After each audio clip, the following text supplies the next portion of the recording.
अब राम मंदिर की घंटियां बज रही हैं। बड़ी खबर है, अयोध्या से लौटे पीएम मोदी ने पोस्ट किया है। पोस्ट क्या किया है? सोलर रूफटॉप सिस्टम लगाने का संकल्प लिया है उन्होंने। 1 करोड़ घर पर सिस्टम लगाने का लक्ष्य प्रधानमंत्री रखा है। ये बोलते ना चरैवेती बहुत अच्छी बात है।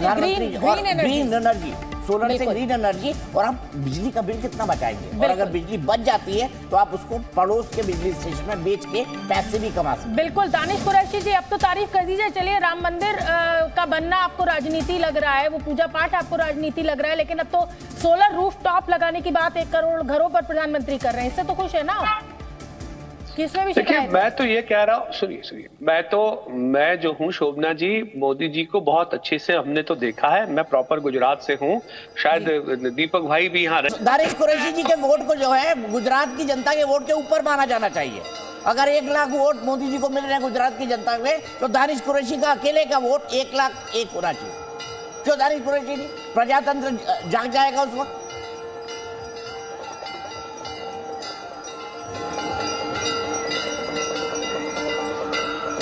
देखिए, मोदी जी ने यहाँ भी षड्यंत्र किया दानिश कुरैशी के साथ। फ्रीज हो गए शोभना जी हो। बहुत ही खूबसूरत ये तस्वीरें, घंटियों की ये आवाज मधुर है, सुनते हैं। लग रहा है कि अंदर आरती हो रही होगी, इस समय सरयू आरती भी चल रही है। और राम मंदिर में भी अब प्राण प्रतिष्ठा के बाद जाहिर सी बात है कि अब वहां पर सुबह शाम जो भी रूटीन होता है पूजा पाठ का, उस हिसाब से पूरा कार्यक्रम आगे बढ़ेगा। और अब ये जो घंटियों की आवाज आ रही है, सरयू पर भी उधर आरती हो रही है। 2 तस्वीरें इस समय आपकी टीवी स्क्रीन पर है। और आज प्रधानमंत्री नरेंद्र मोदी ने एक और बड़ा, जिसे कहा जाए एक्स पर, सोशल मीडिया पर शेयर किया है कि 1 करोड़ घरों पर अब सोलर सिस्टम लगाने का संकल्प लिया गया है। तो सोलर रूफटॉप, ये प्रधानमंत्री नरेंद्र मोदी ने आज प्राण प्रतिष्ठा कार्यक्रम से लौटकर, अयोध्या से लौटकर दिल्ली में और एक्स पर ये पोस्ट किया है। प्रियंका भारती जी के पास चलते हैं। प्रियंका भारती जी, अच्छा लगा मोदी जी का पोस्ट आपको एक्स पर? 1 करोड़ घर पे सोलर सिस्टम लगाएंगे तो बिजली का बिल बचेगा। जी, मुझे इस 1 करोड़ सोलर सिस्टम के लगने से पहले वो जो सालाना 2 करोड़ रोजगार मिलने वाले थे, पहले मुझे वो देखना है। उसके बाद 205 लाख करोड़ का कर्ज चढ़ा हुआ है। अरे आपने 15 लाख दे दिए साल के रोजगार जी। आपने 15 लाख साल के रोजगार दे दिए।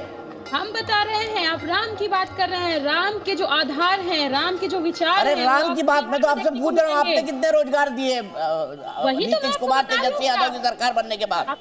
15 लाख देने थे ना आपको 1 साल में। आप मुझे बोलने ही नहीं देते, आप बीच में 1 to 1। अरे जैसे आप आलोक जी को अनइंटरप्टेड टाइम देते हैं, वैसे मुझे भी थोड़ा दे दीजिए। प्रियंका जी बोलिए, दिल की बात बोलिए आप।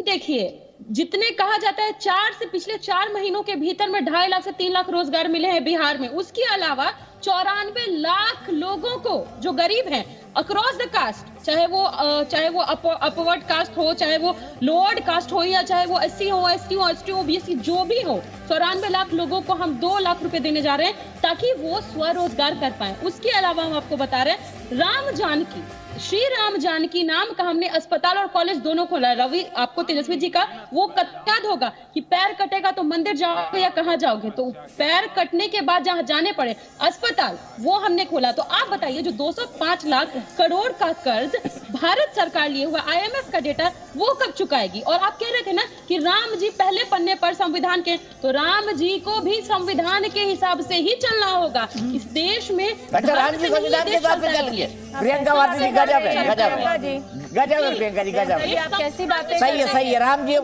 जी को हम संविधान पढ़ा देते हैं जो बाबा साहब ने लिखा है। प्रियंका भारती जी, भगवान राम को हम संविधान पढ़ा देते हैं। माने या ना मानिए, हंस के माने, रो के माने, देश संविधान से ही चलेगा।